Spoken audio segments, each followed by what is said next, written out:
আমি থানায় যাওয়ার জন্য বাইরে এলাম। কালকে ডাকছিল, তো আমি যাইতে পারিনি কালকে। আমি শরীর আমার এমনি খারাপ, আমি এমনি অসুস্থ।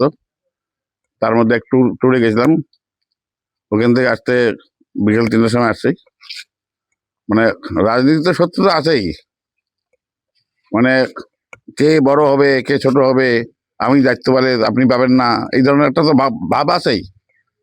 এখন কোথার থেকে কি হলো আমি এটা যতক্ষণ পর্যন্ত জিজ্ঞাসা করবো না, নেতাদের সঙ্গে কথা বলবো না, ততক্ষণ পর্যন্ত কিছু একটা বর্তমানে বলতে পারবো না। তার নাম আমি জানি, তাই সে আমাদের ডাগাগুড়ি অঞ্চলের বাসিন্দা। একসময় বিজেপি করতো, একসময় তৃণমূল করে, ছেলের বন্ধু বান্ধবের মধ্যে পড়ে। যখন ছেলের দায়িত্ব নেয় তখনই আসে, আবার যখন একটু অসুবিধা হলে কাটিং হয়ে যায় আবার আসে, এরকম করতো আর কি। চাবো আমি আজকে আমরা জেলা সভাপতিকে ফোন করলাম, কালকে ফোন করছি, রাত্রে পাই নাই।